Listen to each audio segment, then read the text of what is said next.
So a lot of you know me as the guitar player in Good Charlotte. So maybe first off, we'll break down some rock techniques that I might be able to help bring to the table for you guys.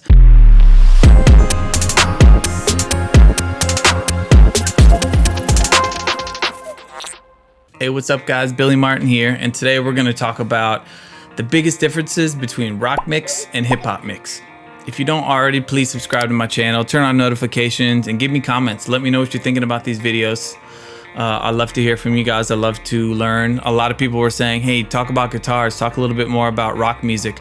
So that's what I wanted to do in this video is break down rock music versus hip hop. There's a lot of big differences in just the general ways that you would mix these tracks. Some of the rules are meant to be broken and some of them are there for a reason because they just sound good. And that's something I'm gonna get to today. We're gonna break it down and hopefully you guys will learn something. So the other day, I had a really nice conversation with my dude, Curtis King. I'm sure you all know Curtis King.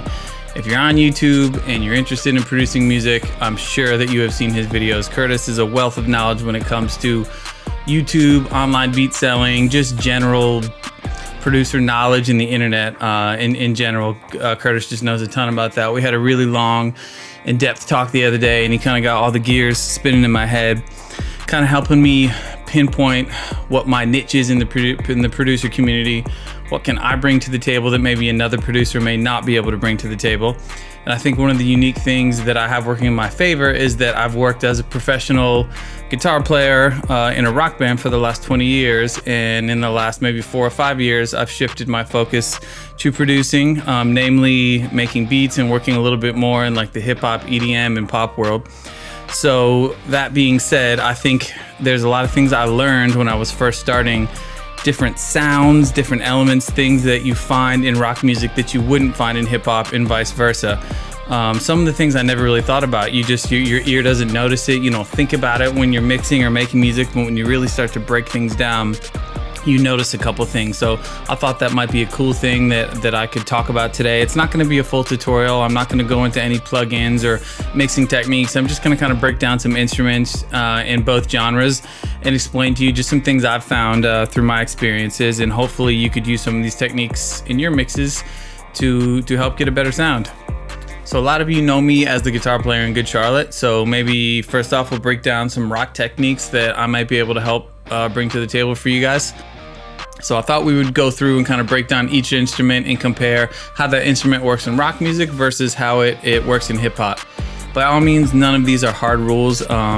Mixing is up to you. It's what sounds good to your ear. A ton of times when you do break the rule is when you get the coolest sound. So these are sort of just general tips that I think would help a lot of young and up and coming mixers. And as you get comfortable with these techniques, break some of the rules and try new things, and that's really where innovation comes from. So first off, let's talk about bass.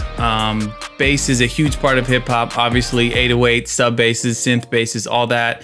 It's the foundation of hip hop is getting a big, thick bass sound. So I think obviously that being said, in hip hop, the bass really rules the low end. That's something that I always try to focus on in my mixes is if my 808s are right or my sub basses are right, then the rest of the mix is gonna kind of fall into place. Whereas in rock music, I feel like the bass usually fills more of a low to mid-range area. So like a live bass, especially if you're using a pick or something, you get a percussive sound. You might distort the bass a little bit. It might fit more in the range of the guitar, just slightly lower on your EQ spectrum.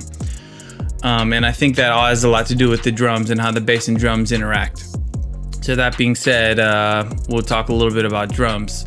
In drums, I feel like in rock music, the kick drum usually holds a lot of weight. Where I said that the bass is a little more mid-rangey, and often the kick drum has a lot of low end to it, and that's a lot of times where you get your fullness from in a rock mix. Whereas in hip hop, I think that the bass usually holds a lot of the low end, and the kick is a little more attacky, isn't always so subby. That being said, it's different for every song. If you're just using an 808 as your kick, you might have the percussiveness from the 808 and the low end, and you're kind of getting everything all in one. Personally, I like to have a very low subby 808 and a slightly more low mid high range kick with a lot of attack and punch that kicks through. I think that combination works really well, because if you have a low subby kick and a low sub 808, they're going to clash. Those frequencies are not going to work together. There's also some, I think in the 2000s when the sort of like new metal sound was really popular in rock music, you heard a lot of subby bass and more attacky, clicky kind of high end in the kick drum. So that's another time where I feel like the rule was broken. But I think if you listen to maybe older mixes, you would hear a lot more of the low end in the kick drum than in the bass. Which let's talk about guitars next. Guitar is my favorite thing. That's the instrument I'm the most comfortable with. And when I was first starting to work on more beats and more hip hop, I noticed how often the guitar is a sample. You know, you get a loop off of some website or you get a sample from someone, and a lot of times the guitar is just mono. It's just one sample that you're messing with. And so there's a lot of mono guitars in hip hop. But in most rock music, you have a big, wide guitar sound. You want to double your guitars and pan one hard right, pan one hard left, even stack them up, multiple layers of those guitars to get a really big, wide rock sound. And in hip hop, I think it's often usually just, you know, one guitar track. Although, like I said before, these rules are meant to be broken. There's plenty of great hip hop tracks I've heard lately with some really great guitar stuff where the guitars are panned and doing cool things. But I think that's a big difference is hard pan wide guitars versus a single guitar track. Oftentimes in rock music, the guitar is heavily distorted. You'll have like a really, you know, fuzzy, distorted guitar sound to get that rock sound. Whereas a lot of times in hip hop, it's a lot more clean guitars, maybe running it through filters or different effects to make it sound like a sample, or to make it sound like an old vintagey kind of guitar sound is something you might hear more often. So for me, that was like the biggest thing I learned. When I started making beats, I would go right into guitar and I would assume I would double the guitar, pan the guitar, everything like I would in a rock track. But the more I referenced mixes of current songs that I was really into, I noticed how kind of rare that was. So use your ear, listen to mixes, listen to songs that you like, and listen to see what the instruments are doing in it. Listen, is the guitar mono, is the guitar stereo, is the kick drum leading the low end in this track, or is the bass leading the low end in this track? Because only one can really like dominate the low end, or you're going to get muddy mixes. So that's sort of just a discussion or a decision you want to have when you're going into it. Next thing I want to talk about is drums. So the biggest thing for me has got to be cymbals. In rock music, crash cymbals dominate. When when the song kicks in, the drummer is just going to be, laying heavy on the crash.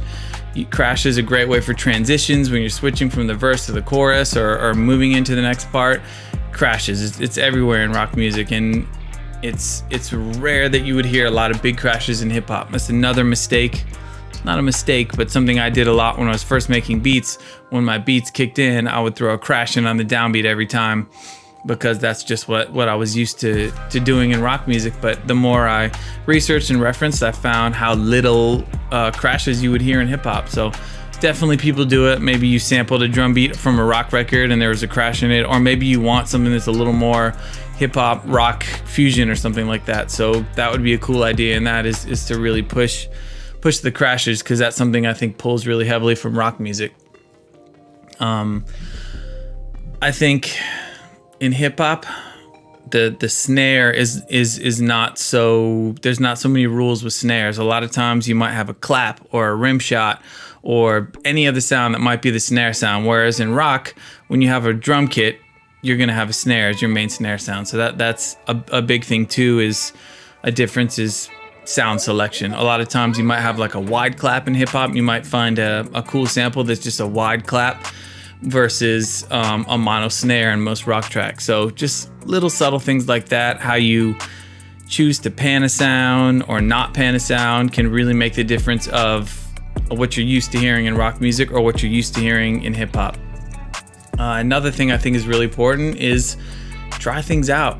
Don't always, don't go by these rules. Don't use these rules as like a guide to I have to do this. This was just sort of me observing and thinking, hey, what kind of things could I teach some up and coming or new producers that I didn't know when I first started? And a lot of this was trial and error for me, just listening to a lot of different things and breaking apart. That's one of my favorite things actually as a music producer, is listening to a song I love and figuring out, why do I love this song? Why does it sound so cool? And I'll sit there and I'll listen to it, each section one at a time. And I think, okay, when the song comes in, there's a very wide, fluttery sound, and then all of a sudden maybe a drum sound will come in and it's very mono. Then when the song hits, everything spreads really wide and it makes the song sound really big. And then when the verse comes, maybe everything shrinks back down a little bit and you find it more mono.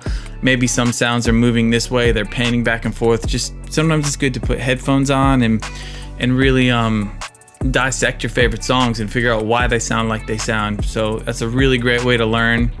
I've learned a lot that way, and hopefully you guys can too. So yeah, I hope this video, I hope it's helpful. I hope it helps you learn some new things. I'd love to hear more about other discussions, other things like this you'd like to hear from me.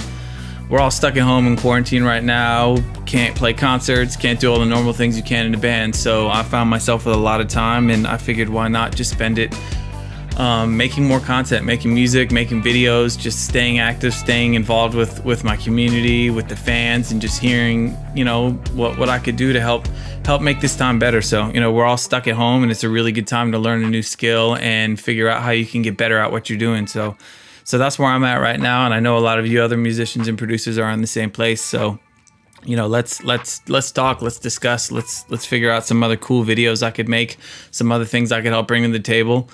And yeah, thank you guys for checking it out. I've seen a lot of new people following me on YouTube, so thank you so much for all that. I appreciate it. If you don't already, make sure that you're subscribing, turning on notifications, giving me comments, let me know about all this good stuff, and I'll see you guys for the next video. Okay, thanks for checking these out. See ya.